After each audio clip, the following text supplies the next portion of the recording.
இங்கே கர்த்தருடைய ஆவியானவர் திருச்சபைக்கு சொல்லுகிறது என்னவென்றால், பிரியமான பிள்ளைகளைப் போல தேவனை பின்பற்றுகளாகணும்.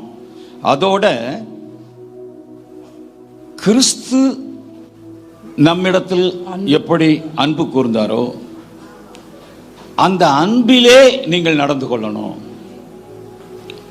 Walking in the love of Christ, கிறிஸ்துவின் அன்பில் நடத்தல். நீங்க வேதாகமம் முழுவதும் எவ்வளவுதான் படிச்சு தியானம் பண்ணினாலும், சந்தோஷப்பட்டாலும், வாக்குத்தத்தங்களால நீங்க திருப்தி அடைந்தாலும், கிறிஸ்துவின் உபதேசங்களிலே நீங்கள் வளரவில்லை என்றால் நித்திய ராஜ்யத்தில் பிரவேசிப்பது என்பது கூடாத காரியமாய் போய்விடும். கிறிஸ்து ஏன் மனிதனாய் வந்தார்? ஒரே வார்த்தையில் சொல்லிவிடுவீர்கள், எல்லாருடைய பாவத்தை நீக்குவதற்காக வந்தார். பொய் அல்ல, அது சத்தியம். அதைவிட அவர் எதற்காக வந்தார் என்றால், முன்மாதிரியாக விசுவாசிகள் அவரை பின்பற்றுகிறவர்கள் எப்படி வாழ வேண்டும் என்பதற்கு முன்மாதிரியாக வாழ்ந்து காட்ட வந்தார். ஆகையினாலே கிறிஸ்துவினுடைய அன்பிலே நாம் நடக்க வேண்டும். கிறிஸ்துவின் அன்பு எப்படி? கிறிஸ்து நமக்காக தம்மை தேவனுக்கு சுகந்த வாசனையாக, காணிக்கையாக, பலியாக ஒப்பு கொடுத்து நம்மிலே அன்பு கூர்ந்தார். அதப்போல நாமும் அன்பிலே நடந்து கொள்ள வேண்டும். அவர் அன்பு கூர்ந்ததனால் நாம் ரட்சிக்கப்படுகிறோம். அது ஒரு பகுதி. மண்ணால் ஆதாம் உருவாக்கப்பட்டு விட்டான். அவனுக்கு ஜீவ சுவாசத்தை ஊதவில்லை என்றால் அவன் ஜீவாத்மாவாக மாட்டான். இந்த கிறிஸ்து நமக்காக எல்லாவற்றையும் செய்துவிட்டபடினாலே புது சிருஷ்டியாக நம்மை உருவாக்குகிறார். உருவாக்கும் போது மண்ணாக உருவாக்கி விட்டார். இப்போ நாசியில் என்னத்தை ஊதணும்? சுவாசத்தை ஊதுனாதான் அது உயிரோட வரும். அத போல என்னுடைய வசனங்கள் ஆவியும் ஜீவனுமாயிருக்கிறது. கிறிஸ்துவினுடைய அன்பு நமக்குள் இல்லை என்றால் நாம நரகத்துக்கு தான் போவோம், அழிவுக்கு தான் போவோம். இன்னும் இருளிலே இருக்கிறோம் என்று நிருபங்கள் சொல்லுகிறது. தேவ அன்பு, கிறிஸ்துவின் அன்பு, சகோதர அன்பு ஒரு மனுஷனுக்கு இல்லைனா அவன் சகோதரனை பகைக்கிறவனாய் இருப்பானையானால் அவன் இன்னும் இருளிலே இருக்கிறான். ஆகையினாலே we have to walk in the love of Christ. இயேசு எப்படி அன்பாய் நடந்தாரோ அதை போல நாமும் அன்பாய் நடக்கணும். அதற்குத்தான் இவ்வளவு ஊழியம், இவ்வளவு உபதேசம், இவ்வளவு வேதம், இவ்வளவு ஆராதனை, இவ்வளவு புஸ்தகங்கள், இவ்வளவு பாடல்கள், இவ்வளவு உங்களுக்கான முயற்சிகள். தேவனுடைய பிள்ளைகளே, கிறிஸ்துவின் அன்பு உங்களுக்குள்ள இல்லைன்னா, கிறிஸ்துவை போல நீங்களும் அன்பு செலுத்தலைன்னா ஆண்டவர் துக்கப்படுவார். அவர் மாதிரியை காண்பித்து வச்சிருக்கிறார். நம்ம மாறியே ஆகணும். அவரை போல அன்பு உள்ளவர்களாய் மாறியே ஆகணும். கிறிஸ்துவின் அன்பு முதலாவது யாரிடத்தில் அதிகமாக இருந்தது? அவருடைய அன்பு தேவன் மேல அதிகமா இருந்துச்சு. யோவான் 15:10 வாசித்தோம். அவர் சொல்லுகிறார், உமது கற்பனைகளை பிதாவே நான் கை கொண்டு உமது அன்பிலே நான் நிலைத்து இருக்கிறேன். உலகத்திலே இருக்காரு, ஆனா எப்பொழுதும் தேவனை பிதாவை நேசித்துக் கொண்டே இருக்கிறார். கிறிஸ்துவின் அன்பிலே நீங்களும் நானும் நடந்து கொள்ளணும்னா இந்த உலகத்திலேயே வாழ்ந்து கொண்டே, இந்த உலகத்தின் ஆவிகள் நம்மோடு போராடும் போது, உலகத்தின் ஆசாபாசங்கள், அசுத்தங்கள், ஆபாசங்கள், இந்த உலகத்தின் எல்லா விதமான கவலைகள், யுத்தங்கள், போர்கள், சாசினுடைய வல்லமைகள்லாம், அந்தகார சக்திகள்லாம் நம்மோட போராடினாலும் நமது இருதயம் அதிக அதிக அதிகமா தேவன் மேலவே வாஞ்சையா இருக்கணும். கைகளை உயர்த்தி ஆமீன் சொல்லுங்க பார்க்கலாம். அது இயேசுநாதத்தில் இருந்துச்சா? அநேக இடங்களில் சொல்லியிருக்காரு. உதாரணத்துக்கு ஒரு வசனத்தை உங்கள் மத்தியிலே கொண்டு வந்திருக்கிறேன். அவருடைய இருதயம் தேவனுடைய கற்பனைகளை கை கொண்டு தேவன் மேல அன்பாக இருந்து கொண்டே இருந்தார். அவர் மனம் முழுக்க பிதாவின் மேல வாஞ்சை, பிதாவின் நினைவு, பிதாவின் அந்த பிரசன்னத்தை அவர் இழக்கவே இல்லை. சொல்றாரு, அவரும் நானும் ஒன்றாயிருக்கிறோம், அவர் என்னை தனித்து விடவில்லை. ஹல்லேலூயா. நீ தேவனோடு சஞ்சரிக்கிறாயா? நீ தேவன் மேல வாஞ்சையா இருக்கிறாயா? 130ஆம் சங்கீதத்தில் 6ஆம் வசனம் தாவீது என்ன அழகா சொல்லுகிறார், எப்பொழுது விடியும் என்று விடியற் காலத்துக்கு காத்திருக்கிற ஜாமக்காரர். நம்ம அன்பு எப்படி இருக்கணுமா கடவுள் மேல? அவனுக்கு ராத்திரி 12 மணி நேரம் வேலை, 6 to 6, 12 மணி ஆயிடும், 1 மணி ஆயிடும், 3 மணி ஆயிடும். அவன் வாஞ்சையெல்லாம் எப்படி இருக்கும்?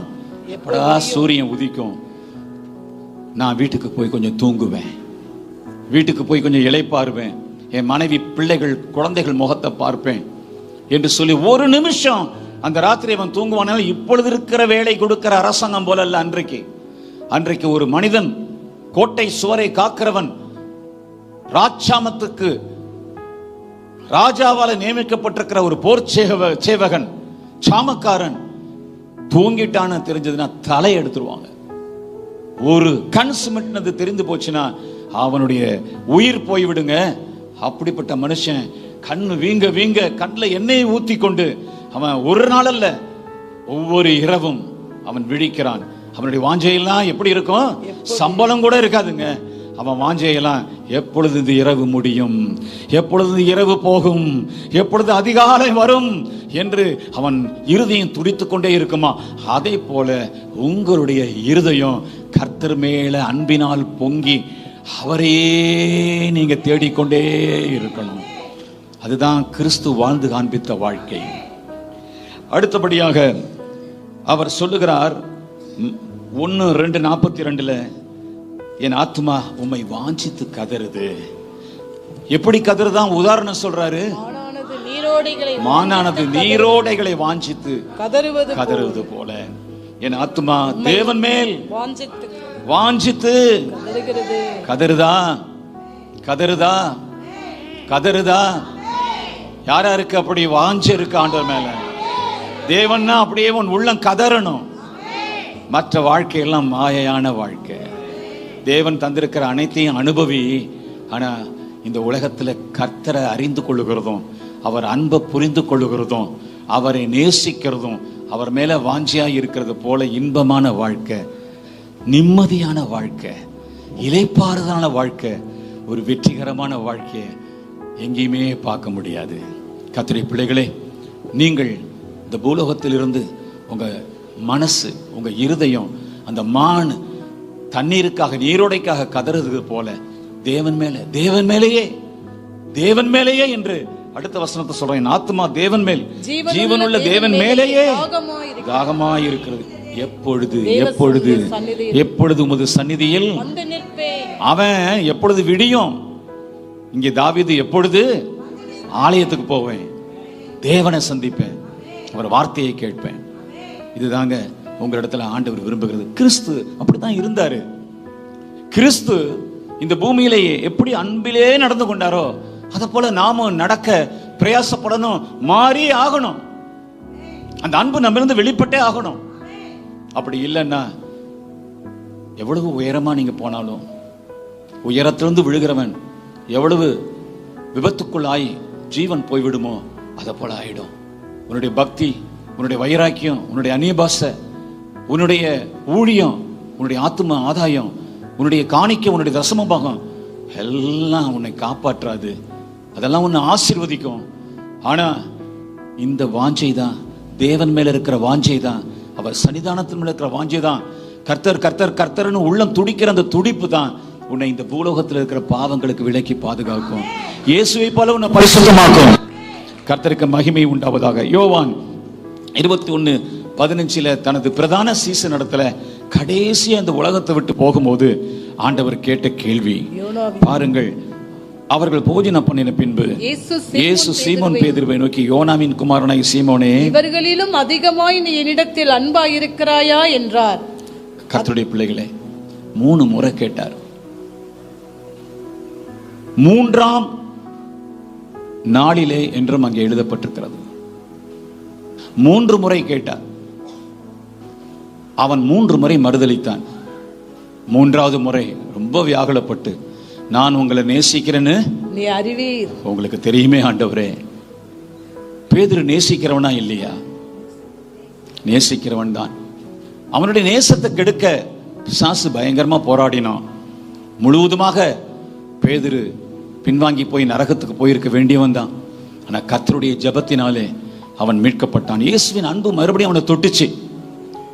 சேவல் 2 தரம் கூவதற்கு முன்பதாக 3 தரம் மறுதலிப்பாய் என்ற வசனத்தை நினைத்து பார்த்து மனம் கசந்து அழுதான். அன்னைக்கு பிடிச்ச அந்த அன்பு சிலுவையில தலையில தொங்குற வரையில இயேசு இயேசு இயேசு இயேசு இயேசு இயேசுன்னு அவன் உள்ளம் துடிக்க ஆரம்பித்தது. இந்த உலகத்துல ரட்சிக்கப்பட்ட ஜனமே, இந்த அறிவுக்கு வந்த ஜனமே, இந்த விசுவாசத்துக்குள் வந்த ஜனமே, உன் இருதயம் ஒவ்வொரு நாளும் ஒவ்வொரு நேரமும் எல்லா நிமிடமும் எல்லா வினாடியும் ஆண்டவர் மேல இருக்கிற அன்பினால துடிக்குதா? அவரையே நினைக்கிறாயா? அவர் மேலேயே நீ வாஞ்சையா இருக்கிறாயா? அவன் என்னிடத்தில் வாஞ்சையா இருக்கிறபடியால் நான் அவனை விடுவிப்பேன், உயர்ந்த அடைக்கலத்தில் வைப்பேன் சொன்ன இதனுடைய பொருள், இன்னொரு பொருள். உயர்ந்த அடைக்கலம் என்பது பரலோகம். பூலோகத்தில் அவனை உயர்த்துவது ஒரு நேர் பொருள், ஒரு மறை பொருள். பரலோகத்துக்கு போகிறதுக்கும் உனக்கு இந்த வாஞ்சை இருந்தால் தான் போக முடியும். எங்க எதை குறித்து நீ வாஞ்சையா இருக்கிறாயோ அந்த இடத்துக்கு போக முடியும். நீ பணத்தை குறித்தும் சொத்தை குறித்தும், நீ வீட்டை குறித்தும் நிலத்தை குறித்தும், நீ பாவங்களை குறித்தும் அரசியலை குறித்தும் எப்போதும் உன் மனசு நிறைஞ்சிருந்தா உன் இருதயம் அங்க போகும். ஆனா இந்த மனுஷன் எப்படிப்பட்டவனாம்? அவன் என் மேல் வாஞ்சையாய் இருக்கிறபடினால் அவனை உயர்ந்த அடைக்கலத்துக்கு நான் கொண்டு போய் சேர்ப்பேன், அங்கே வைத்து விடுவேன் என்று ஆண்டவர் சொல்லுகிறார். ஏசாயா 26:8 ஒரு நல்ல தீர்க்க தரிசனம். அங்கே சொல்லப்பட்டிருக்கிறது, உமது நாமமும் உம்மை நினைக்கும் நினைவும் என் ஆத்தும வாஞ்சையாய் இருக்கிறது. இப்பொழுது ஆண்டவரே ஆண்டவரே இயேசுவே இயேசுவே இயேசுவே.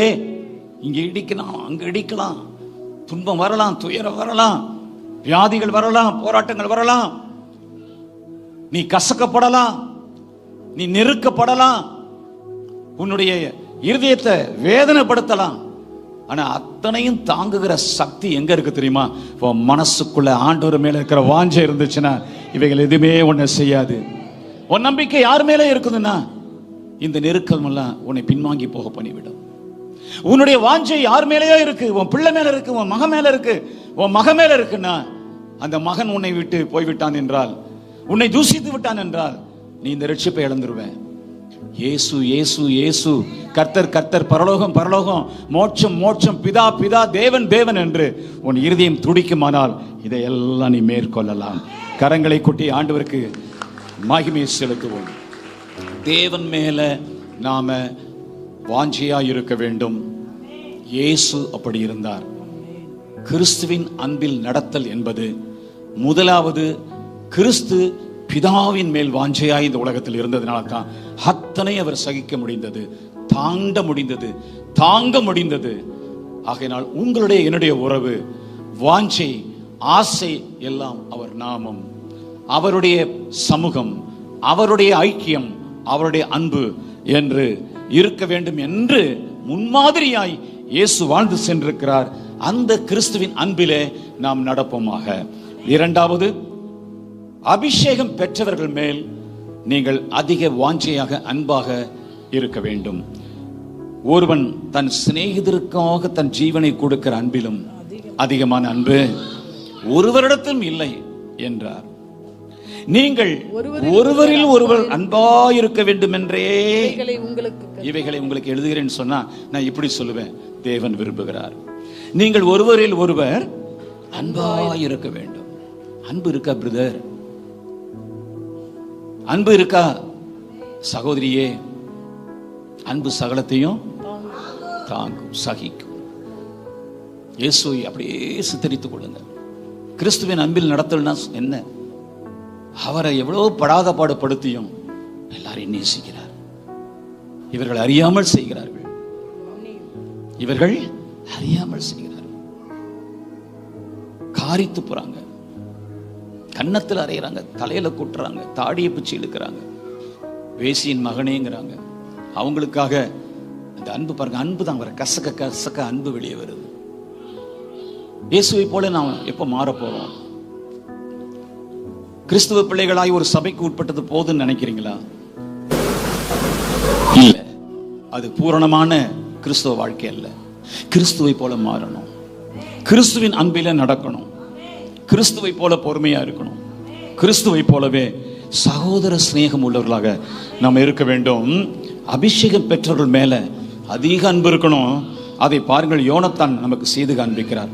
அதை தாவீது சொல்றாரு, யோனத்தானே இறந்து போயிட்டியாப்பா, ஜீவன் போயிடுச்சே உனக்கு, நான் வியாகுலப்படுகிறேனப்பா, நீ எனக்கு வெகு இன்பமாயிருந்தாய், உன் சிநேகம் ஆச்சரியமாயிருந்தது, ஆச்சரியமாயிருந்தது.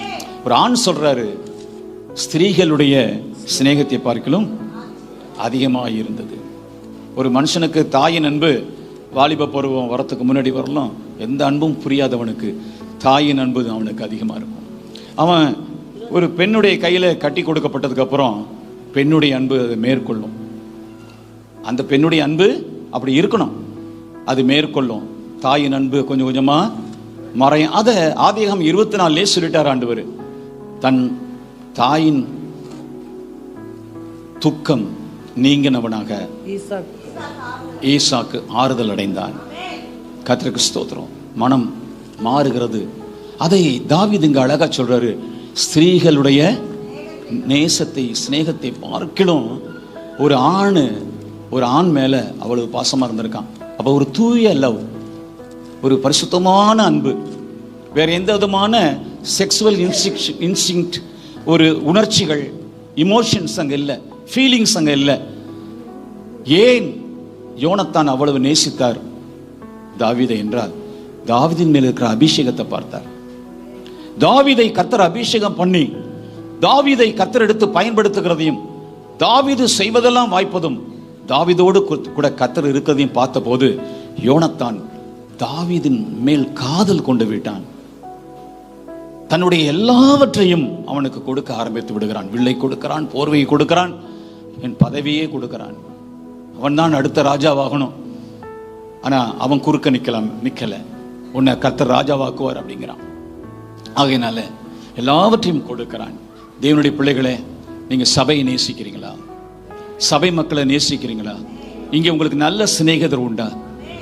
ஒரு சுயநலத்துக்காக சிநேகிதம் வச்சிருக்கிறீங்களா?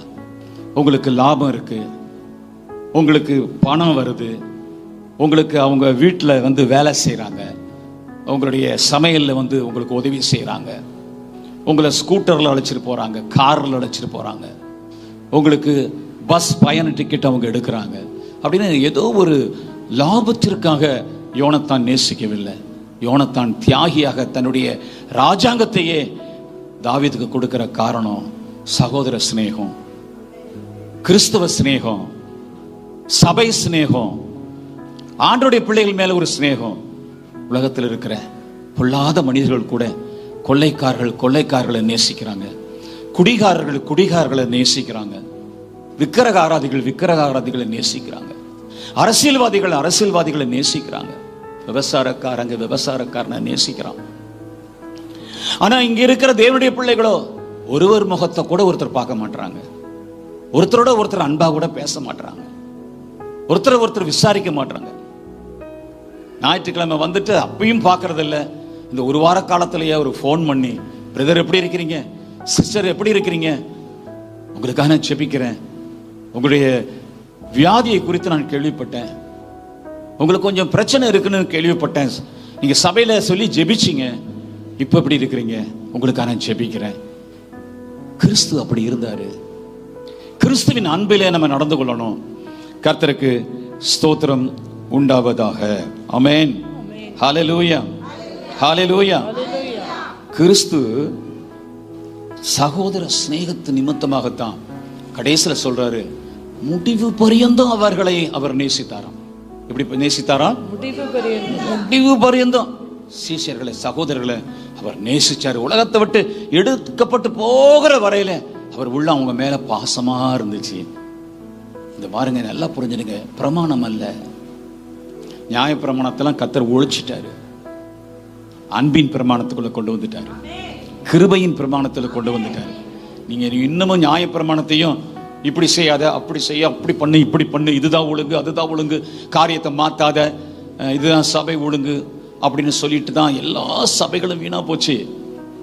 ஆனா வேத வசனத்துக்கு முக்கியம் கொடுக்கிற, கர்த்தருடைய உபதேசங்களுக்கு, புதிய ஏற்பாட்டு உபதேசங்களுக்கு, ஆவியானவருக்கு செவி கொடுக்கிறவர்களோடு கர்த்தர் இருப்பார்.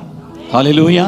அந்த சபையோடு ஆண்டவர் இருப்பார், அந்த பிள்ளைகளோடு ஆண்டவர் இருப்பார், அந்த சகோதர சகோதரியோடு கர்த்தர் இருப்பார். அவர்களிடத்திலிருந்து தேவ பிரசன்னம் வெளிப்படும், அவரிடத்திலிருந்து தேவ மகிமை வெளிப்படும். ஒரு கர்த்தருடைய பிள்ளையை நேசிக்க நீ கற்றுக்கொள்ளலனா, அவங்களுடைய பலவீனங்களை, அவங்களுடைய வீழ்ச்சிகளை பார்த்து நீ துடிக்கலன்னா, அவங்களுடைய அங்கலாய்ப்பை பார்த்து நீ அழலன்னா, உன் வயிறு எரியலன்னா, புதிய ஏற்பாட்டு கிறிஸ்தவர்களே நீ இல்லை. பழைய ஏற்பாட்டில் தான் உடனே தண்டனை இப்படி வந்துச்சே, கர்த்தர் வைப்பார் பாரு, அவனை நொறுக்குவார் பாரு, ஆக்சிடென்ட்ல துள்ள துடிக்க போவான் பாருங்கிற ஒரு நினைவு உனக்குள்ள வந்துச்சுன்னா அது நியாய பிரமாணம், அது கொடுமையான பட்டயம். அதை மனிதன் தாங்க முடியல என்று சொல்லித்தான் அதை தன்மையில கர்த்தர் போட்டுக்கொண்டு நியாய பிரமாணத்தின் முடிவாக இயேசு வந்தார். ஹல்லேலூயா. பரிதாபமா பாருங்க, பலவீனங்களை பரிதாபமா பாருங்க. சபை கெட்டு போகிறது என்பதற்காக சில நேரங்களில் சில காரியங்களை கண்டிப்பாய் நாங்கள் இருக்கலாம். அன்பையும் கண்டிப்பையும் பாருங்கள் என்று வேதமும் சொல்லுகிறது, கண்டித்து உணர்த்து என்றும் சொல்லுகிறது. அந்த கண்டிப்புக்கும் காரணம் அன்புதான். அதே நேரத்தில் உதவி செய்யணும், சகோதரன் மேல பாசம், சகோதரி மேல பாசம். இங்க இருக்கிற அனைவரையும் சகோதரர்களாய் சகோதரிகளாய் மாத்திரமே பார்க்க வேண்டும். கைகளை உயர்த்தி ஆமேன்னு சொல்லுங்க பார்க்கலாம். வேற எந்த நினைவும், எந்த பொறாமையும், எந்த ஜாதி நினைப்பும், எந்த ஏற்றத்தாழ்வும் வரவே கூடாது. கிராமம் பட்டணம் என்றதான, படித்தவன் படிக்காதவன் என்றதான எந்த காரியமும் வரக்கூடாது. அழகுள்ளவன் கனமுள்ளவன் மேன்மையானவன் தாழ்மையானவன் என்ற எண்ணம் ஒன்று வரவே கூடாது. அன்பு ஒன்றுதான் வர வேண்டும். எத்தனை பேர் ஆமேன்னு சொல்லுவீங்க? அன்பு மாத்திரமே பெரியது, அன்பே பிரதானம். இயேசு கற்றுக் கொடுத்தது அன்பு. அவர் அன்பிலே நடந்து கொள்ளுங்கள். கண்ணு ஒவ்வொருத்தராக கலங்கணும், பரிதாபப்பட்டு பேசணும், கையை ஒருத்தங்க மேல வச்சாலே ஆறுதல் உண்டாகணும், திரும்பி பார்த்தாலே இவங்க மனசு ஈர்க்கப்படணும். அந்த பரிசுத்த பார்வை, அந்த பரிசுத்த அன்பு, தேவ அன்பினால நிறைந்த ஒரு பார்வை இந்த சபைக்குள்ளே காணப்படாதா? இயேசுவை போல நம்ம மாற மாட்டோமா? இயேசுவை போல மாறுவதற்காகத்தானே கர்த்தர் நம்மை அழைத்திருக்கிறார்.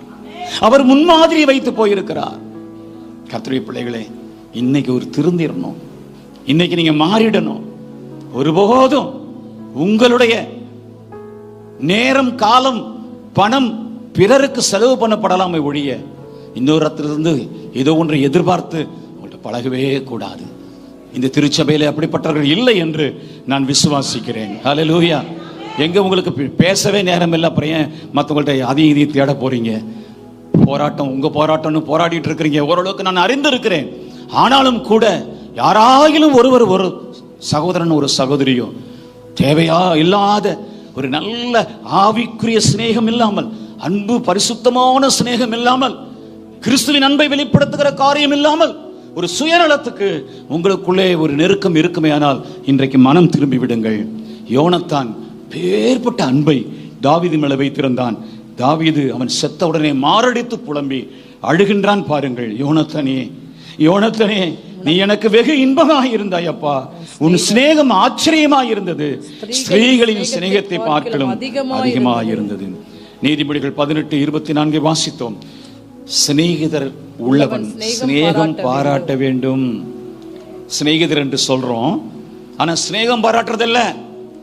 நேரத்தை செலவு பண்ண, பொழுதுபோக்க, ஒரு திண்ணை பேச்சுக்கு நேர ஸ்கூட்டர் அந்த இடத்துக்கு போயிடும், நேர கார் இந்த இடத்துக்கு போயிடும். என்னன்னா வீட்டில் புடுங்கள், அங்க தாங்க முடியல, வீட்டுக்கு பணி செய்ய முடியல, வீட்டுக்கு கடமையை செய்ய முடியல, சும்மா போய் எங்கேயாவது உட்காந்துக்கிட்டு எதைய பற்றியாவது பேசிட்டு ராத்திரி எல்லாம் பேசிட்டு இருந்துட்டு கலைச்சு போனோன்னு வீட்டுக்கு வந்து தூங்குறது உலகத்தாருடைய திண்ணை பேச்சு, கிழவி பேச்சு. சீர்கேடான கிழவி பேச்சுக்கு விலகி இரு என்று பவுல் சொல்லுகிறார் தீமோத்தேயுக்கு, ஆகையினாலே அதுவல்லங்க கிறிஸ்துவின் சிநேகம். கிறிஸ்து சகோதரர்களை முடிவு பரியந்தம், அபிஷேகம் பண்ணப்பட்டவர்களை, தேவ பிள்ளைகளை, அழைக்கப்பட்டவர்களை, தெரிந்து கொள்ளப்பட்டவர்களை, தன்னால புது சிருஷ்டி ஆக்கப்பட்டவர்களை நேசித்துக் கொண்டே அன்பு செலுத்திக் கொண்டே இருந்தார். அந்த அன்பிலே ஒரு துளி கூட அவர் மாறல. கர்த்தருக்கு ஸ்தோத்திரம். சிநேகிதர் உள்ளவன் சிநேகம் பாராட்டணும். சகோதரனிலும் நல்லா கவனிங்க. வாத்தியாரு பாடம் சொல்லி கொடுக்கணும், அதான் வாத்தியாரு. டாக்டர் என்ன செய்யணும்? வைத்தியம் பார்க்கணும். சிநேகிதர்னா என்ன செய்யணும்? சிநேகிதம் பாராட்டணும். சிநேகிதரை முதல் உண்டா உங்களுக்கு? முதல் கேள்வி. அப்படி இருந்தால் சிநேகிதர் இடத்துல போய் உங்க சிநேகத்தை வளர்க்கணும், அவங்களுக்கு ஆறுதலா இருக்கணும். இது தெய்வீக சிநேகிதம். Only spiritual talk. கர்த்தரை பற்றி மாத்திரம் பேச்சு, வேதத்தை பற்றி மாத்திரம் பேச்சு, சேர்ந்து ஜெபித்தல், சேர்ந்து கர்த்தருடைய காரியங்களை பகிர்ந்து கொள்ளுதல், அந்த சிநேகிதம் அங்க போய் சேர்றவர்கள் இருக்கும். ஹல்லேலூயா. வேற எதற்காக உன் சிநேகிதம் இருக்குமானால் அது நிச்சயமா உன்னை வழக்குக்கும் பிரச்சனைக்கும் கொண்டு வரும். கர்த்தருக்கு ஸ்தோத்திரம். ரோமர் 1:11 உங்களிலும் என்னிலும் உள்ள விசுவாசத்தினால் உங்களோடு கூட நானும் ஆறுதல் அடையும்படிக்கு உங்களை காண வாஞ்சையா இருக்கிறேன். பவுல் சொல்றாரே, யாரை காண வாஞ்சையா இருக்கிறாரா? உலகத்தாரை காண வாஞ்சையா இல்ல, பரிசுத்தவான்கள், ரோம புரியில இருக்கிற பரிசுத்தவான்கள், ரட்சிக்கப்பட்ட மக்களை காண எப்பதான் எனக்கு சமயம் வாய்க்கும், பயணம் வாய்க்கும், உங்களை முகமுகமானம் பார்க்கணும்.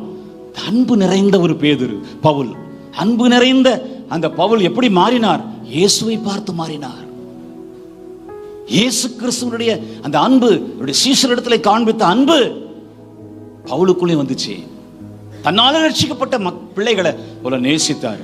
உங்களுக்கு தெரியுமா, எங்களுடைய நேரம் முழுவதும், எங்கள் சிந்தைகள் முழுவதும், எங்களுடைய பேச்சு முழுவதும் உங்களை பற்றி தான் இருக்கிறது. நீங்க அதை நம்புறீங்களா?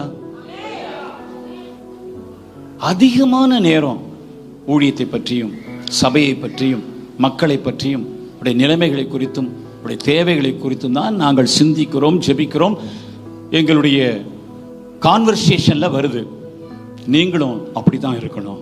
சபை சபை சபை, கர்த்தருடைய பிள்ளைகள் கர்த்தருடைய பிள்ளைகள், கிறிஸ்து கிறிஸ்து, தேவன் தேவன் என்று கிறிஸ்துவின் அன்பிலே நீங்கள் நடக்க வேண்டும். சகோதரிடத்திலே வைக்கிற அன்பு, மனைவி மேல் அதிக அன்பு வைக்க வேண்டும். எபேசியர் 5:24, 25, 26, 27 வாசித்தோம். இதை குறித்து நீங்கள் நன்றாய் புரிந்து கொள்ள வேண்டும். நான் சபையை குறித்தும் கிறிஸ்துவை குறித்தும் சொல்லுகிறேன்.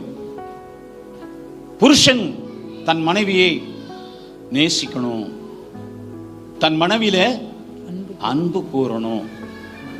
இயேசுவை முன்மாதிரியாய் வைத்து அவர் அன்பிலே நடந்து கொள்ளுகிறவன் தன் மனைவியினிடத்திலே அன்பாயிருப்பான். தன் மனைவியினிடத்தில் பிழை உண்டா? இல்லையா? உண்டு. பிழை இல்லாத ஒரு பெண்மணி இல்லை, பிழை இல்லாத ஒரு ஆண்மகன் இல்லை. அந்த பிழையை கரைதிரை முதலானவைகள் மாறத்தக்கதாகத்தான் இயேசு சிலுவையில் மரித்தாராம். கைகளை உயர்த்தி ஆண்டவருக்கு ஒரு அல்லேலூயா சொல்லுங்க. நான் சகோதரர்களை பார்த்து பேச வேண்டியதாக இருக்கிறது. சகோதரர்களே, கல்யாணம் ஆனவர்களே, உங்கள் மனைவியினிடத்திலே அன்பு கூற வேண்டும். ஏன் அன்பு கூற வேண்டும்? கிறிஸ்து தன் மனைவியாகிய சபையின் மேல அன்பு கூர்ந்தார். அதை எங்கே கற்றுக்கொள்கிறோம்? உங்களை பார்த்து ஒரு கேள்வி கேட்கிறேன். ஓரளவுக்கு நீங்கள் போதனை கேட்டவர்களாக இருக்கிறதுனால சொல்லிவிடுவீர்கள் என்று நம்புகிறேன். ஆதாமிடத்திலே போய் சாத்தான் கொடுத்த அந்த பழத்தை பறித்து கொண்டு வந்து ஏவாள் ஆதாமிடத்தில் கொடுத்தார். ஆதாம் தன் கையில் வைத்திருக்கிறார். அதை அவர் சாப்பிட்டு விட்டார். சாப்பிட்டதினாலே மரணம், வியாதி, துக்கம், துயரம், நஷ்டம், வறுமை, சகல மானிட பிரச்சனையும் அன்னைக்கு உலகத்துல வந்துச்சு. கர்த்தரும் தடுக்கல, அவரும் சாப்பிடாம இல்லை. அவரை பார்த்து அடிக்கடி நம்ம ஒரு கேள்வி கேட்போம். ஆதாமே, நீ மாத்திரம் சாப்பிடாம இருந்தீங்கன்னா இந்த உலகத்துல இந்த பிரச்சனையெல்லாம் இல்லையாப்பா உன்னால மீறுதல் இந்த உலகத்துக்கு வந்துருச்சப்பா அப்படின்னு நீங்க அவரை குற்றப்படுத்துவீங்க, உண்மைதான். ஆனால் அவர் ஏன் அதை சாப்பிட்டார் என்ற கேள்விக்கு யாராகிலும் பதிலை வைத்திருக்கிறீர்களா? ஏவாளை சிநேகித்ததினால.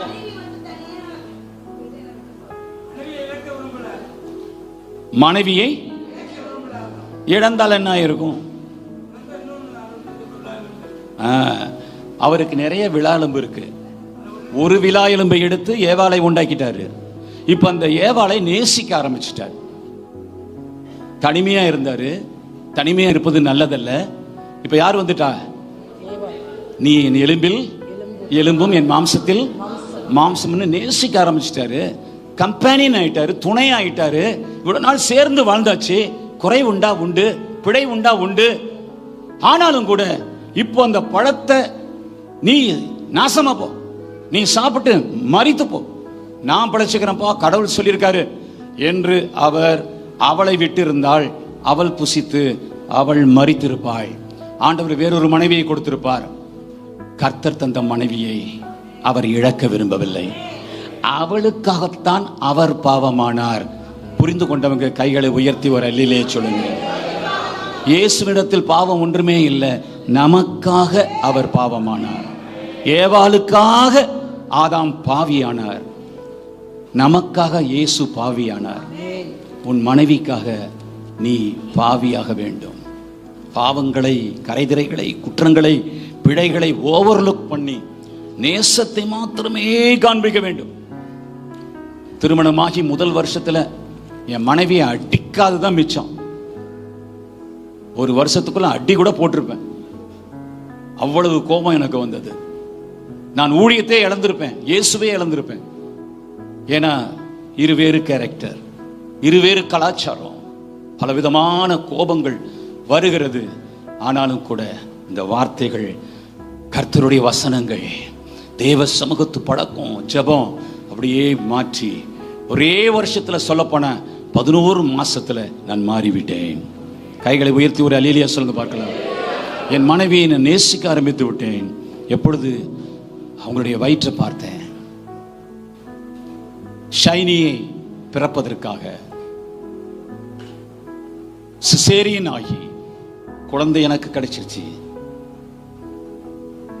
என்னுடைய வாழ்க்கையில நான் தந்தையானது, ஒரு தகப்பனாகிறதுக்கு எனக்கு ஒரு மூத்த குமாரத்தியை கர்த்தர் கொடுத்தார்.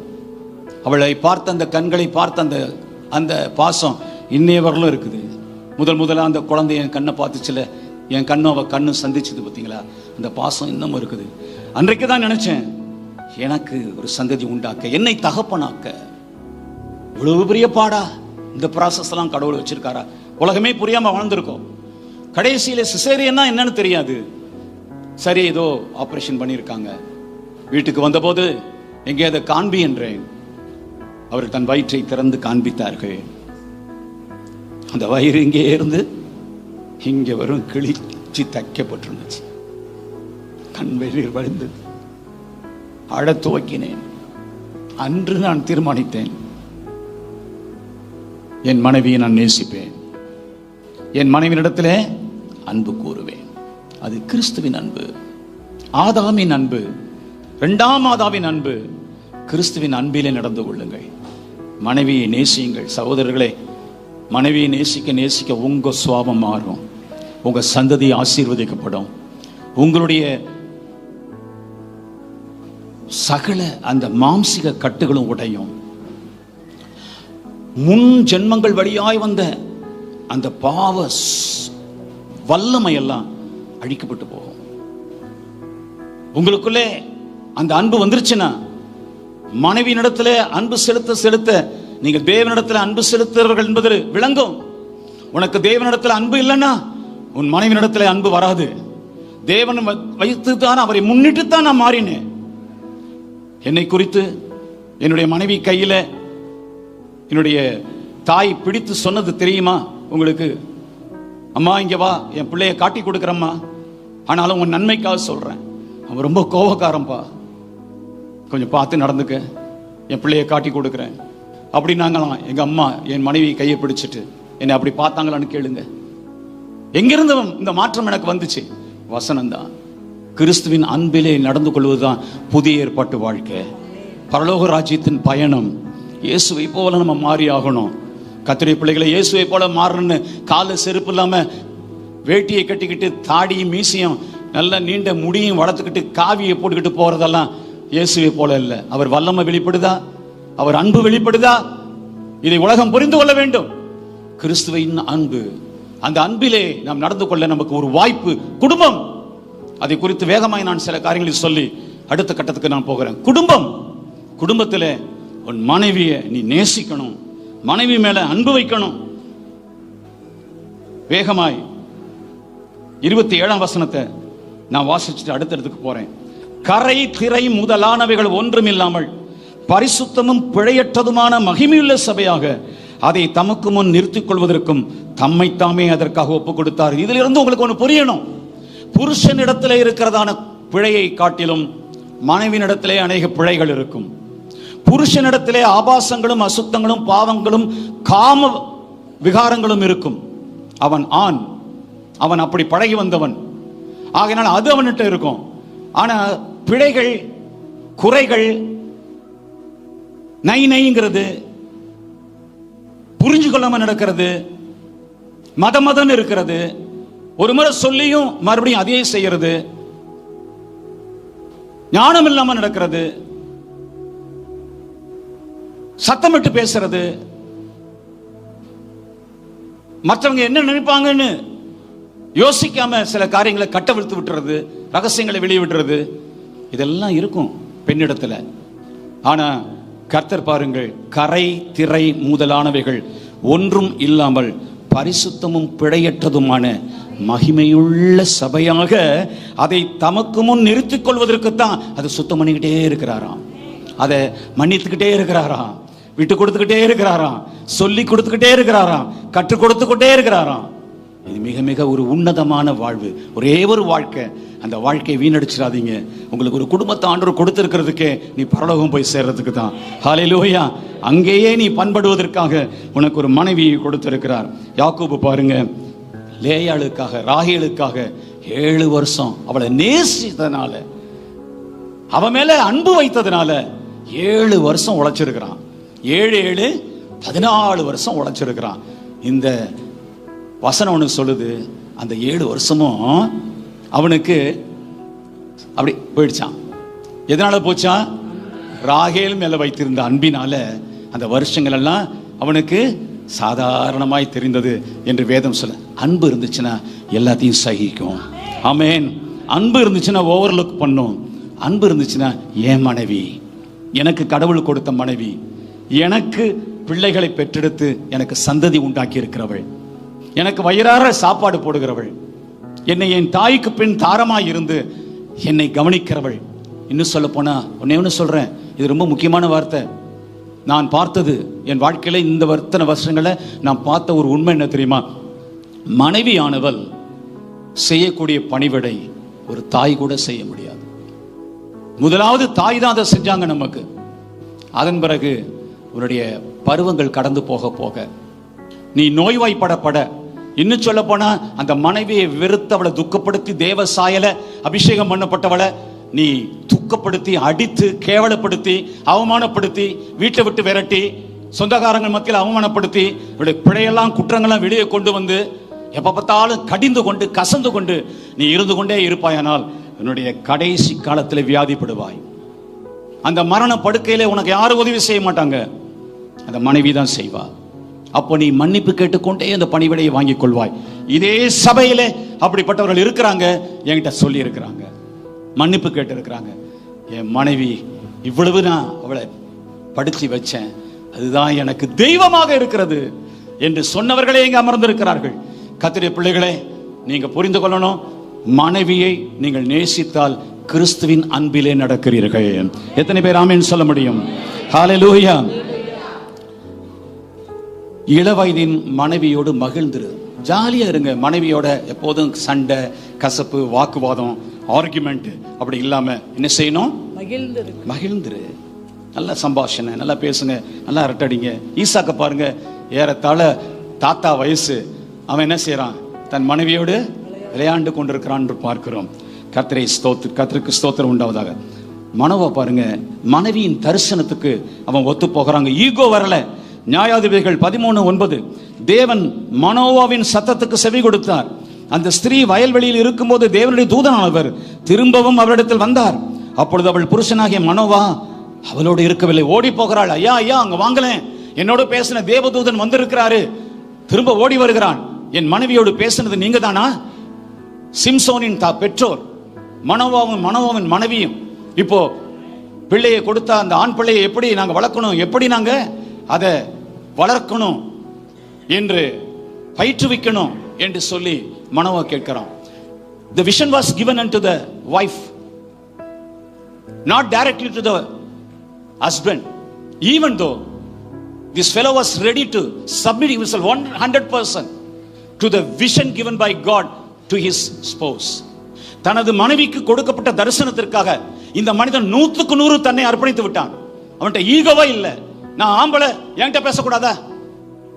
உன்கிட்ட பேசுறதுக்கு நீ ஜெபிக்கணும்னு ஆசைப்பட்டா உனக்கு உதவி செய்வேனா? நீ சர்ச்சுக்கு போறதுன்னு நான் உன்னை விடுவேனா? நீ ஒரு தொழிலை ஆரம்பிப்பேன்னா நான் செய்வேனா? நீ சொன்னா என் பிள்ளைய, அதெல்லாம் உன் பிள்ளை இல்லை, என் பிள்ளை. நான் சொல்ற மாதிரி தான் அவன் படிக்கணும், நான் சொல்ற மாதிரி தான் அவன் மேல வரணும், அந்த பொண்ணுக்கு நான் சொல்ற கணவன் தான் என்று எப்பொழுதும் ஆணவத்தோடு ஆண ஆதிக்கத்தோடு ஒரு வீடு இருக்குமேனால் அது நரகம். கம்பேனியனுங்க, துணைங்க, ரெண்டு பேரும் சேர்ந்து ஒரு தரிசனத்தை சுமக்கணும். அது மனைவிக்கு கொடுக்கப்பட்டதா இருந்தா கூட மனோவா ஒரு தேவ மனுஷன் என்பதற்கு அடையாளம் என்ன? அவன் கொஞ்சம் கூட தன் மனைவிக்கு கொடுக்கப்பட்ட தரிசனம் என்று அவன் அதை வேறு விதமாய் பார்க்கல. அது தேவ தரிசனம், என் குடும்பத்துக்கு கொடுத்த தரிசனம் என்று சொல்லி அவன் நின்றான். கர்த்தருடைய பிள்ளைகளே, நான் சொல்ற இந்த சத்தியம் ரொம்ப முக்கியமான சத்தியம். கர்த்தருக்கு மகிமை உண்டாவதாக. ஹல்லேலூயா. அடுத்தது அப்படியே போய்விடவில்லை வேதவசனம். புருஷன் மேல மிக அதிக அன்பு இருக்க வேண்டும். எபேசியர் 33:5-33 சொல்லுகிறது, எப்படியும் உங்களிலும் அவனவன் தன்னிடத்தில் அன்பு கூறுகிறது போல தன் மனைவியிடத்திலும் அன்பு கூறணும். மனைவியும் எல்லாரும் சொல்லுங்க, மனைவிகள் சொல்லுங்க, மனைவியும் புருஷனிடத்தில் பயம் இருக்கு. பக்தி இருக்கா? அடிச்சிடுவாருன்னு பயம் இருக்கு, திட்டிடுவாருன்னு பயம் இருக்கு, வீட்டை விட்டு விரட்டிடுவாருன்னு பயம் இருக்குது, கொந்தளிப்பாருன்னு பயம் இருக்குது. பக்தி இருக்கிறதா? பக்தினா என்ன? கடவுள் மேல வைக்கிறது. அதான் சாராள் ஆண்டவனே என்று சொல்லி அவனுக்கு கீழ்ப்படிந்திருந்தாய். நீ உன்னுடைய புருஷனை காட்டி கொடுக்காத, நீ உன் புருஷனுடைய குணங்களை வெளியே கொண்டு வராத, தேவனிடத்துல சொல்லு, அப்பத்தான் உனக்கு தீர்வு வரும். எந்த மனுஷனிடத்துல சொல்லி ஒருவேளை ஜெபிக்கிறதுக்கு வேணா ஒரு நல்ல பரிசுத்தவாட்டி உனக்கு கிடைச்சிருந்தாங்கன்னு சொல்லலாம், அது கூட தேவையில்லை. நீங்க ஆண்டவரிடத்துல சொன்னா எல்லாம் மாறிடும். ஆமென். எத்தனை பேர் புரிந்து கொண்டீர்கள்? கர்த்தருடைய பிள்ளைகளே, அருமையான மனைவிமார்களே, ரட்சிக்கப்பட்ட பிள்ளைகளே, புது சிருஷ்டிப்புகளே, புதிய ஏற்பாட்டு விசுவாசிகளான ஸ்திரீகளே, ஆண்டவர் உங்களை கிறிஸ்துவின் அன்பில் நடக்க சொல்லுகிறார். ஹல்லேலூயா, ஹல்லேலூயா. புருஷனை தேவனா நினைக்கணும், கடவுளா நினைக்கணும். இந்து மக்களிடத்துல என்னத்தான் அவங்களுடைய பக்தியை நீங்க குறை சொன்னாலும் கணவனை சரியான கற்புள்ள பெண்ணா இருக்கிற ஒரு இந்து பெண் கணவனை தெய்வமாக பார்க்கிறாள். அது அடிமைத்தனம் என்று சில நேரத்தில் சொல்லிட்டு போயிடலாம். அவன் பார்த்தாலும் பார்க்காவிட்டாலும் இதை செய்வாயானால், எதை செய்வாளே ஆனால், காலை எழுந்து அவள் முழித்து விழித்து குளித்து முழுகி அந்த கணவனை வந்து எழுப்பும் போது அவன் பாதம் எங்கே இருக்குன்று தேடி அந்த பாதத்தை அப்படி தொட்டு வணங்குறத பார்த்துருக்கீங்களா? நீங்கள் அப்படி செஞ்சவங்க தானே? செய்தவங்க இல்லையோ? கணவனுடைய பாதத்தை தொட்டு வணங்குறவங்க தானே. இப்ப விடுதலை கிடைச்சிருச்சா? விடுதலை கிடைத்தது நல்லது. அதுக்காக பேசலாமா? தூசிக்கலாமா? அவமானப்படுத்தலாமா? அலட்சியம் பண்ணலாமா? புருஷனுக்கு மாத்திரம் ஒன்றும் தெரியல, உங்க நினைவு எனக்கு தெரியும். பெண்டாட்டிமார்களுக்கெல்லாம் ஒரு நல்ல அருமையான தீர்வு, ஒரு சட்டம் எழுதி வச்சிருக்கிறாங்க. என் புருஷனுக்கு ஒன்றும் தெரியாது, எல்லாம் எனக்கு தான் தெரியும். ஆம்பளைங்க எப்போதும் எல்லாத்தையும் அலட்சியமா எடுத்துக்குவாங்க. நான் ரொம்ப ஷார்ப்பா இருக்கிறேன். ஷார்ப்பா இருக்கிறது பயங்கரமா குத்திடும். ஆமென். வெட்டிடும், காயப்படுத்திடும். எல்லாவற்றிலும் ஞானம் உள்ளவளா இருக்கணும். தன் கணவனை மதிக்கணும், கணவனை நேசிக்கணும், கணவனை தூக்கி மேல வைக்கணும், கணவனை கனப்படுத்தணும். நீங்க பேசும்போது இல்லைங்க சும்மா இருங்க, அவர் அப்படிதான் பேசுவாரு, நான் சொல்றதை கேளுங்க. அங்கேயே அடையாளம் தெரிஞ்சிடும், அங்கேயே நீ யார் என்று புரிஞ்சிடும். இங்கேயே ஒன்னால வெளியிலேயே அந்த மனுஷனை அடக்கி ஆள்றன்னா அவன் வீட்டுல ஐயோ பாவம், அந்த மனுஷன் அவன் கையை பிடிச்சதுல இருந்து அவன் அடிமையா போயிட்டான். அவனுடைய சந்தோஷம், மனமகிழ்ச்சி எல்லாம் அன்றோட ஒளிந்தது என்று நீ காட்டுகிறாய். புருஷனை கனப்படுத்து, புருஷனை முன்னுக்கு வை, புருஷனை பழக்கி விடு, புருஷனை தைரியப்படுத்து, புருஷனை உற்சாகப்படுத்து, புருஷனை ஜெபிக்க சொல், புருஷனை முன்னுக்கு கொண்டு வா. புருஷனுக்கு எல்லாவற்றிலையும் திறமைகளை உருவாக்குறது ஒரு பெண்ணு தான். இந்த பெண் தைரியமா இல்லைன்னா ஆண் கோழையா மாறிடுவான்.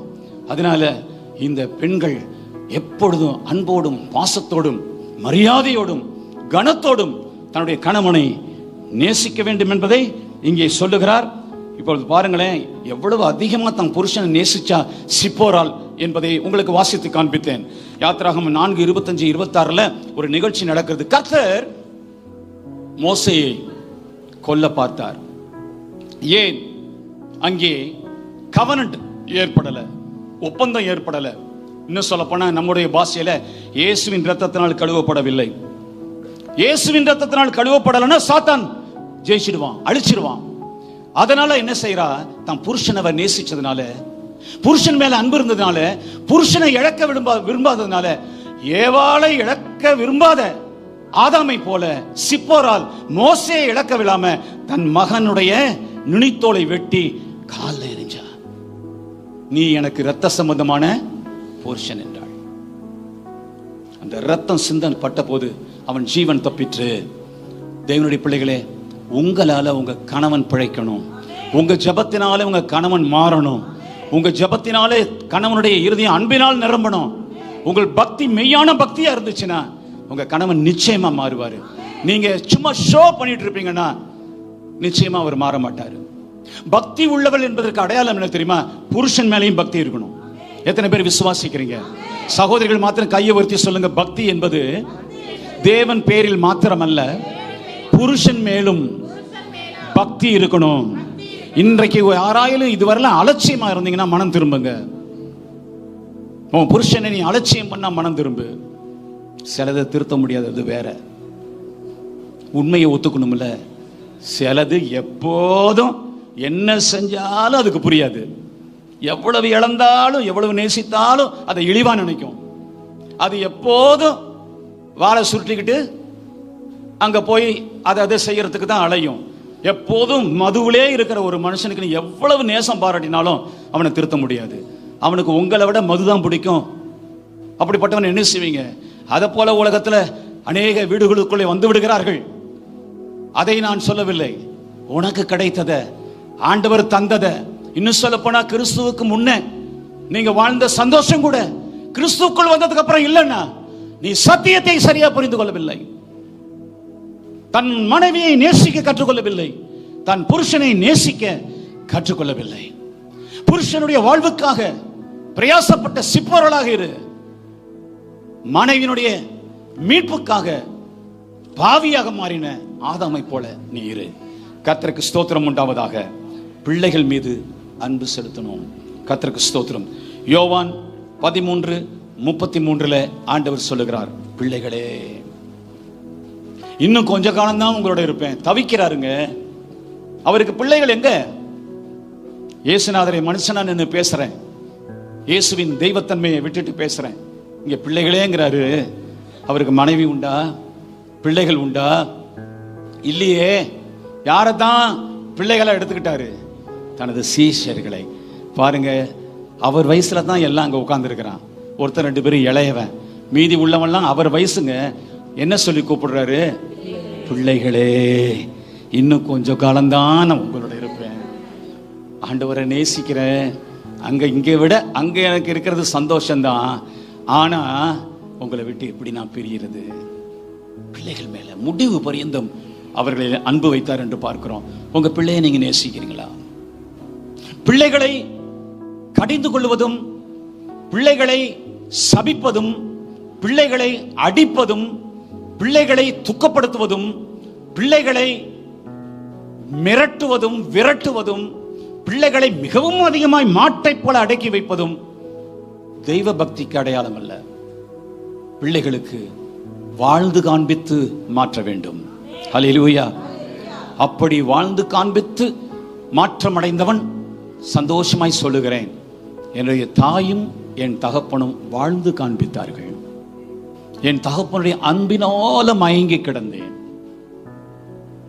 அது நல்ல, நான் சொல்றதுக்கு அவ்வளவு நாகரிகமா இல்லைன்னா கூட உங்க மத்தியில சொல்றேன்.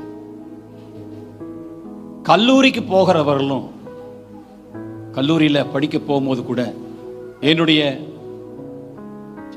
பேண்ட் ஷர்ட்ஸை இன்சர்ட் பண்ணி பெல்ட் எல்லாம் போட்டு விட்டு பிஎஸ்சி வரல என்னை அனுப்பி வைத்தவங்க என் தாய். அப்படி பராமரிப்பாங்க. என் தகப்பன் 32 வயசு வரல, என் தகப்பனுடைய வயிற்று மேல, அவருக்கு வயிறு பெருசா இருக்கும், வயிற்று மேல காலை போட்டுக்கிட்டு 2 காலையும் போட்டுக்கிட்டு சம்பாசித்து கொண்டே பேசிக்கொண்டே அப்படியே தூங்குவேன்.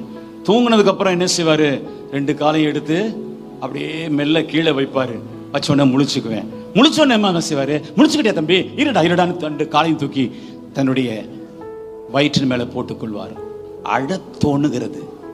உங்களுக்கு முன்ன கதறி கதறி இந்த பிரசங்கத்தெல்லாம் பண்ணும்படிதான் எனக்கு தோணுது. நேரம் பத்தல. அனுபவிச்சவன் சொல்றேன். வாழ்ந்து காண்பிச்சாங்க, பாசத்தை காண்பிச்சாங்க. விசேஷமா என் தகப்பன் அடித்ததே கிடையாது. ஆனால் அவரிடத்திலிருந்து எல்லா நற்பண்புகளும் எனக்குள் வந்து விட்டது. கர்த்தருக்கு ஸ்தோத்திரம் உண்டாவதாக. பிள்ளைகளை கடிந்து கொள்ளாதீர்கள். பிள்ளைகளுக்கு என்ன தெரியும், அது பிள்ளைகள்.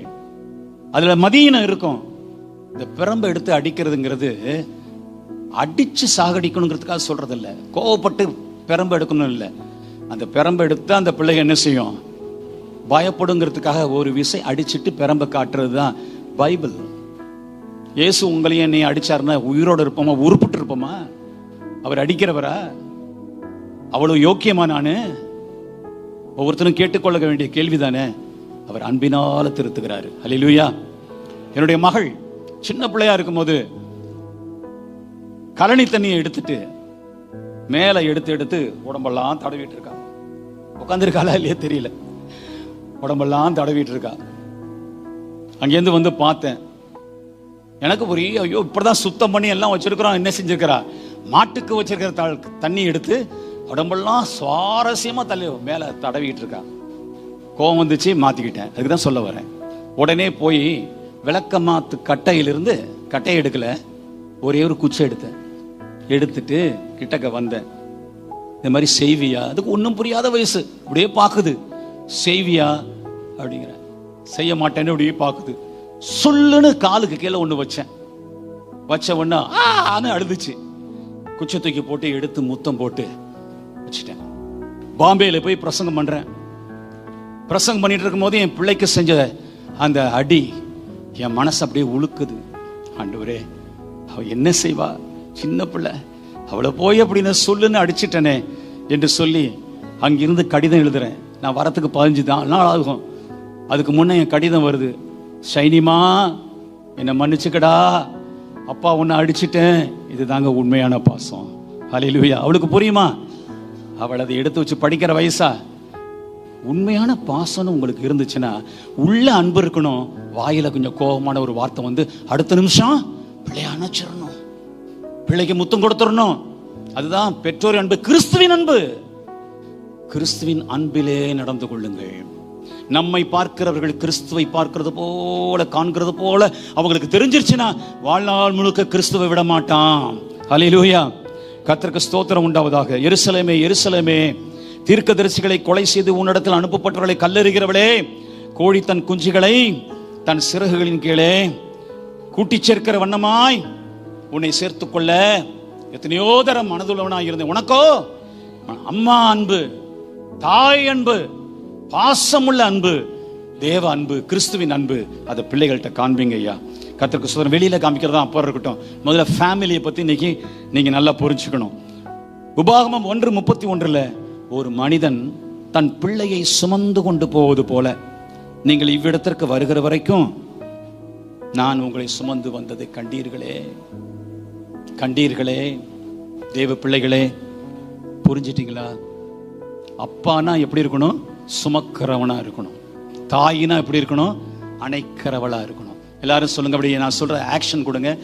தகப்பன் என்றால் சுமக்கிறவனா இருக்கணும், தாய் என்றால் அணைக்கிறவளா இருக்கணும். ஹல்லேலூயா, ஹல்லேலூயா. இதெல்லாம் நான் பார்த்து ருசித்து வளர்ந்ததுனால ஏதோ தேறிட்டோம். இல்லைன்னா நாங்களாம் உருப்படாத அங்கங்க குட்டிச்சுவரில் நிற்கிற கழுதைகளாக தான் எங்கள் பிள்ளைகள், எங்கள் சகோதரர்களாக இருந்திருக்கணும். ஒருத்தர் கூட வீணாய் போகாம எல்லாரும் இன்னைக்கு பிழைத்து இருக்கிறோம்னா தேவ பக்தியினால் வந்த குணம், வேத வசனத்தினால் வந்த மாற்றம் எங்களுக்கு அவர்களிடத்தில் வந்துச்சு. அது எங்களை மாற்றிச்சு. கர்த்தருக்கு ஸ்தோத்திரம் உண்டாவதாக. யோசேப்பை குறித்து பாருங்கள். அவன் தனது மகன்களை எல்லாரையும் நேசிச்சான். அதை பின்னாடி நீங்க பார்க்கலாம். அவன் வரலாற பார்த்தீங்கன்னா பெஞ்சமினுக்காக தவிக்கலையா? எல்லாருக்காக தான் அவன் அன்பு. ஆனா கடைசி வயசுல, முதிர் வயசுல யோசேப்பு பிறந்ததுனால அவனை எல்லாரை காட்டிலும் அதிகமாக நேசித்தான். உங்க வீட்டுல இந்த பார்ஷியாலிட்டி இருக்கக்கூடாது, ஆனா அன்பு இருக்கணும். யோசேப்பு கத்துக்கணும். அவன் எல்லா சகோதரரை காட்டிலும் அவனை நேசித்ததுனால யோசேப்பு படாத பாடுபட்டான். அதனால எனக்கு மூத்த பிள்ளை தான் பிடிக்கும், எனக்கு பொம்பளை பிள்ளை தான் பிடிக்கும், எனக்கு கடைசி பிள்ளை தான் பிடிக்கும் அப்படின்னு இருக்கவே கூடாது. எங்க வீட்டில் வந்து 3ஐயும் ஏவி விட்டுருவாங்க. ஏவி விட்டு அப்பா அப்பா உங்களுக்கு எங்க 3 பேர்ல யாரப்பா பிடிக்கும் அப்படின்னு வந்து கேட்குங்க. பயங்கரமான பிரச்சனை இல்லையா? எதை சொன்னாலும் பிரச்சனை ஆகிடும். அதனால என்ன பண்ணுவேன், என் மூத்த மகளை பார்த்து சொல்லுவேன், என் மூத்த மகமா நீனு, அதனால உன்னை ரொம்ப பிடிக்கும், ஒரு பாஸ். அடுத்தது, நீ ஒரே பையன்டாப்பா, அப்படி ஒன்ன எனக்கு பிடிக்கும், இவன் மனசும் ஆறுதல் அடைஞ்சிடும். கடைசி என் பாப்பா நின்றுட்டு இருப்பா சின்னவன், நீ கடைசி குட்டி இல்லை, அதனால ஒன்ன எனக்கு பிடிக்கும். 3ஐயும் சமதமா தட்டில் வச்ச உடனே தகராறு இல்லை. அந்த 3 இன்னைக்கும் ஒத்துமையா இருக்கு. ஒரு ஹல்லேலூயா சொல்லுங்க பார்க்கலாம். கர்த்தருக்கு மகிமை உண்டாவதாக. யோசேப்பு ஒரு அன்பு செலுத்துகிறவன். பெஞ்சமினுக்காக துடித்த துடிப்பு பின்னே நீங்கள் பார்க்கலாம். யோ பிள்ளையற்றவனாக்குகிறாயப்பா என்று சொல்லி. அதே போல யோவாபையும் அமிசாயையும் ஈத்தாயையும் நோக்கி தனக்கு துரோகம் பண்ணுகிற அப்சலோமை மெல்ல நடத்துப்பா. எப்படி மெல்ல நடத்தான்? என் நிமித்தம்பா, என் பிள்ளைப்பா, என் கற்ப பிறப்புப்பா, அவனுக்கு வேற குழந்தையே இல்லையோ. அவன் நான் நினைக்கிறேன் வருஷ பிரகாரம் பார்த்தா 4வது பையன் அப்சலோம், 4வது பையன், 3வது பையன் சாலமோன், 4வது பையன். அப்போ அவனுக்கு முன்னே பையனுங்க இருக்கிறானுங்களே, அவன் நேசிச்சிருக்கலாமே. ஆனா இந்த அப்சலோம் அவனுக்கு விரோதியாய் மாறும்போது படைகள் போய் அவனை கொலை செய்வதற்காக அவனை துரத்தும் போது சொல்லி அனுப்புறாரு யோவாபிட்ட, அமிசாயிட்ட, ஈத்தாயிட்ட, என் நிமித்தமாக பிள்ளையாண்டனே ஒன்னும் செஞ்சிடாதப்பா, அடிச்சிடாதீங்கப்பா, கொன்றாதீங்கப்பா. அவனை ஒரு திட்டி அவனை கட்டி பிடிச்சி கயிறு கட்டி என்ற கொண்டு வந்திருப்பா, உயிரோட கொண்டு வந்திருப்பான் அர்த்தம். பாசம் இருக்கணும், பிள்ளைகள் மேல அன்பு இருக்கணும்.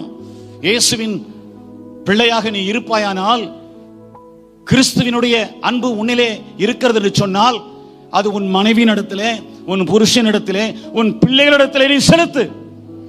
சபையாரிடத்திலே செலுத்து, அபிஷேகம் பண்ணப்படத்திலே செலுத்து, தேவனிடத்திலே இதை காண்பி, கிறிஸ்துவினிடத்திலே காண்பி.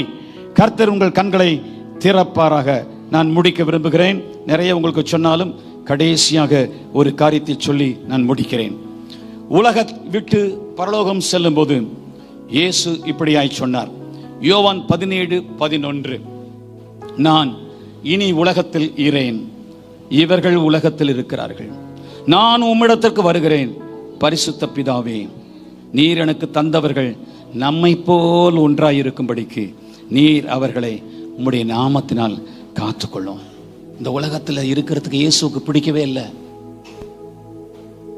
இந்த உலகத்தில் தான் உருவாக்கின அந்த சீஷர்கள், அந்த சபை, தான் ரட்சிப்புகளை சத்தியத்தை போதித்து ரட்சிப்புகளை நடத்தின மக்களை தான் நேசிச்சார். வேற யார்ட்டையும் அவர் தொடர்பு கொள்ளல. ராஜாக்கள் உண்டு, நியாயாதிபதிகள் உண்டு, வேதபாரர்கள் உண்டு, பரிசேயர் உண்டு, ஞானிகள் உண்டு, தத்துவ சாஸ்திரிகள் உண்டு, பணக்காரர்கள் உண்டு, ஐஸ்வர்யவான்கள் உண்டு. யார்கிட்டையும் இயேசு ஐக்கியம் வைக்கல. அவர் செய்ய வேண்டிய வேலைக்காக வந்தார்.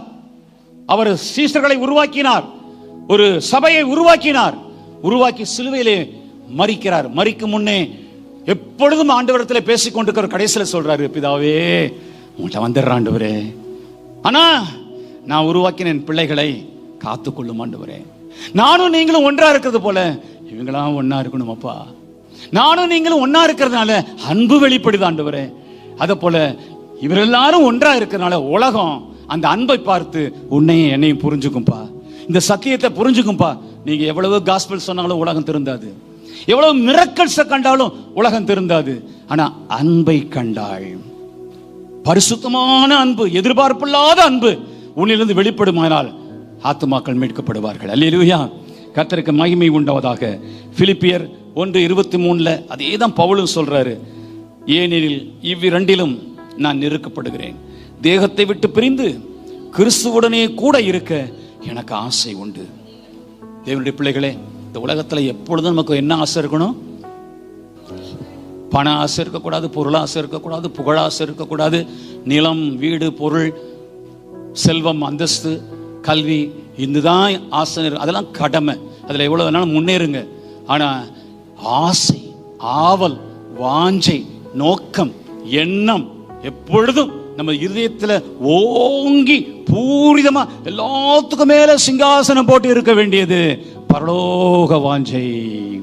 கைகளை உயர்த்தி, இயேசுவே பரலோக வாஞ்சையினால் என்ன நிரப்பும் ஆண்டவரே. நான் அங்க போய் சேர்ந்துடணும், ஒருபோது நரகத்துக்கு நான் போயிடக்கூடாது, எப்படியாயிலும் மோட்சத்துக்குள்ள வந்துடணும். சொல்றீங்களா? நீங்க உண்மையா சொல்றீங்களா? எனக்காக தானே சொல்றீங்க? கையை உயர்த்தி அப்படி சொல்லுன்னு சொல்றாருன்னு தானே சொல்றீங்க? உன் ஆசை இயேசுவா? உன் ஆசை பிதாவா? உன் ஆசை பரலோகமா? உன் ஆசை அங்க போய் குடியிருக்கிறதுக்கு தான் ஆசைப்படுறியா? இந்த தேகத்தை விட்டு நான் போகிற நாள் எப்போ வரும்? இயேசுவை நான் எப்போ பார்ப்பேன்? இந்த கூடாரத்தை விட்டு இதுல தவிக்கிறேன், பரமவாசஸ்தலத்தை எப்ப நான் தரித்துக் கொள்வேன்? 2 கொரிந்தியர் 5:2 பவுல் கதறுகிறாரே, மான்கள் நீரோடைகளை வாஞ்சித்து கதறுவது போல தேவன் மேலேயே என் இருதயம் வாஞ்சித்து கதறுது, மோட்சத்தையே நினைத்து வாஞ்சித்து கதறுது. மீதி காரியங்களை கேட்டீர்களே, அதெல்லாம் உங்களை இந்த பரலோக வாழ்வுக்கு தயார் பண்ணும். நீ புருஷனோடும் மனைவியோடும் சண்டை போட்டுக்கிட்டு, உன் பிள்ளைகளோடும் சண்டை போட்டுக்கிட்டு, சகோதரோட சண்டை போட்டுக்கிட்டு, சொத்து தகராறு, அந்த பிரச்சனை இந்த பிரச்சனை, என் சித்தப்பா மாமன் அவன் சரியில்லை இவன் சரியில்லை, அவனோட பேச மாட்டேன் இவனோட பேச மாட்டேன், அவனோட கோயிலுக்கு போக மாட்டேன், அவன் பாதத்தை கழுவ மாட்டேன், அவன் போற ஆலயத்துக்கு நான் போக மாட்டேன் என்று நீ வைராக்கியம் பாராட்டி கொண்டிருந்தால் உனக்குள்ளே கிறிஸ்துவின் அன்பிலே நடக்கிற அனுபவம் இல்லை. கிறிஸ்து எல்லாவற்றையும் சகிப்பார், கிறிஸ்து எல்லாவற்றையும் விட்டு கொடுப்பார், கிறிஸ்து எல்லாவற்றிலும் சாந்தமாய் இருப்பார், கிறிஸ்து எல்லாவற்றிலும் மனத்தாழ்மையாய் இருப்பார், கிறிஸ்து எல்லாவற்றிலும் பரிசுத்தமாய் இருப்பார், கிறிஸ்து எல்லாவற்றிலும் முன்மாதிரியாய் இருந்தார். நாம் நமது வாழ்க்கையில இந்த முன்மாதிரி கிறிஸ்துவை போல வாழ்வதற்காக பிரயாசப்படவில்லை என்றால் நமது விசுவாச ஓட்டம் பாதியிலே நிற்பதற்குத்தான் அதிக வாய்ப்பு இருக்கிறது. பரலோக ராஜ்யத்திலே பிரவேசிக்க கூடாதபடிக்கு ஒரு நாள் ஒரு மூத்த சகோதரி மரணப்படுக்கையில் இருந்தார்கள். அவர்களுடைய மிக நெருங்கிய சொந்தம் ஒன்று பக்கத்தில் நின்று கொண்டிருந்தது. அந்த சகோதரிக்கு விசுவாசத்தை போதித்துக் கொண்டிருக்கிறார்கள். போயிட்டு போது வாழ்க்கையில பல காரியங்களை அனுபவிச்சுட்டு வயசாயிடுச்சு, சாக போறோமா, ஆனா விசுவாசத்தை இழந்துடாம அறிக்கை செய்யுமா, விசுவாசத்தை இழந்துடாம இயேசுவே இயேசுவே இயேசுவேன்னு கூப்பிடுமா அப்படின்னு சொல்லி கொடுத்து கொண்டிருக்கிறாங்க. அந்த நேரத்தில் அந்த அம்மா என்ன சொன்னாங்களாம்? ஆமா, இயேசு இயேசு 30 வருஷமா இயேசுவை பின்பற்றினேன், அவர் என்னை கைவிட்டு விட்டார். எதுக்காக? இந்த வியாதியிலிருந்து சுகம் கொடுக்கணும். எத்தனை வியாதியில சுகம் கொடுத்திருக்கிறாரு அது எனக்கு தெரியும். அவ்வளவு வியாதியிலிருந்து சுகம் கொடுத்து அற்புதங்களால் அவர்களை நிரப்பியிருக்காங்க. இப்போ மாறி அறிக்கை செய்து கொண்டிருக்காங்க. திடுத்துப்புன்னு நானும் என் மனைவியும் அந்த வீட்டுக்குள்ள போயிட்டோம். போன உடனே அவங்க அப்படியே தடுமாறி எங்கள்கிட்ட, வாங்க வாங்க வாங்க, நீங்க வந்ததை எதிர்பார்க்கவே இல்லை, எனக்காக ஜெபம் பண்ணுங்க ஜெபம் பண்ண, அப்படி கையை தாண்டி பிடிக்காங்க. அப்போ அந்த கூட இருக்கிறவங்க என் காதுல போடுறாங்க, இப்பதான் இந்த அறிக்கை பண்ணாங்க, இயேசு என்னை கைவிட்டாரு, அவரை நான் விசுவாசிக்கல, நரகத்துக்கு போறதுக்கும் ஆயத்தம், அப்படி ஆயிட்டாங்க. அப்போ இதை என் காதுல போட்டதுனால போராடி போராடி மணிக்கூறு செலவு பண்ணி அங்கேயே இருந்து இருந்து அவங்க உட்கார வச்சு, அவங்கள வாயை திறக்க வச்சு, கத்திரத்துல இருக்கிற அன்பை மறுபடியும் புதுப்பிச்சு அழ வச்சு ஒப்பு கொடுக்க வச்சோம். அவங்க இறந்துட்டாங்க கொஞ்ச நாள்ல. கர்த்தருடைய பிள்ளைகளே, எல்லாத்த விட அங்க போய் சேர்றதுதான் முக்கியம். நித்திய நரகத்துக்கு போயிடக்கூடாது, நித்திய மோட்சத்துக்கு போகணும். உன்னுடைய அன்பு, உன்னுடைய வாஞ்சை பரலோகத்தை குறித்து இருப்பதாக. பூலோகத்தில் இருக்கிற எல்லாம் மாயையான வாழ்க்கை. அந்த வாழ்க்கையில நீ சம்பாதித்தவைகள், நீ பார்த்தவைகள், உன் சொந்தங்கள், உன் பந்தங்கள், உன் மனைவி, உன் புருஷன், உன் பிள்ளை, உன் பேரப்பிள்ளை, உன் பெற்றோர், உன் தாத்தா பாட்டி, உன்னுடைய எல்லா விதமான உறவுகள், உனக்கு இருக்கிற மேன்மைகள், உனக்கு இருக்கிற அழகு, உனக்கு இருக்கிற வாலிபம், உனக்கு இருக்கிற வனப்பு, உனக்கு இருக்கிற அறிவு, உனக்கு இருக்கிற புத்தி, உன்னுடைய பட்டம் பதவி எல்லாம் உன்னை விட்டுடும். ஒன்னும் கூட வராது. அங்கே ரட்சிப்பு இருந்தால் மாத்திரம், இந்த விசுவாசம் இருந்தால் மாத்திரம், இந்த தேவ அன்பு இருந்தால் மாத்திரம், கர்த்தர் மேல அன்பு இருக்கிறதுல கொஞ்சம் கூட குறையாம இருந்தா மாத்திரம்தான் நீ இந்த விசுவாச அறிக்கை செய்வ. நீ தேவனுடைய அந்த சத்தியத்தில் நிற்ப. கர்த்தர் அங்கிருந்து தமது தூதர்களை அனுப்பி அல்லது அவரே வந்து உன் ஆத்மாவை பரலோகத்துக்கு கொண்டு போய் சேர்ப்பார். மனிதனுடைய ஆயுள் அதிகமாக வேண்டும் என்று சொன்னால் அவன் தேவனுக்கு பயப்படுகிறவனாய் இருக்க வேண்டும். ஹல்லேலூயா. தேவனுக்கு பயப்படுதல் பூரண ஆயுசை கொண்டு வரும். ஹல்லேலூயா. அதே போல பெற்றோரை கனப்படுத்துதல் வாழ்நாளை அதிகமாக்கும், ஆயுசு நாட்களை பெருக பண்ணும். இப்படியாக அநேக காரியங்கள் இருக்கிறது. ஆகினாலே இந்த நாளில் நீங்கள் புரிந்து கொள்ள வேண்டியது ஒன்று, நாம யாரை முன்மாதிரியாய் எடுத்துக்கொள்ளணும்? இயேசுவை. இயேசு எல்லாவற்றுக்கும் முன்மாதிரி என்பதைத்தான் இன்றைக்கு காண்பித்தேன். அது வெளிப்படையாய் வேதத்தில் இல்லை என்று நீங்கள் விலகிவிட முடியாது, தப்ப முடியாது. அவர் நிச்சயமாக எல்லாவற்றுக்கும் அவர் முன்மாதிரியாக இருந்திருக்கிறார்.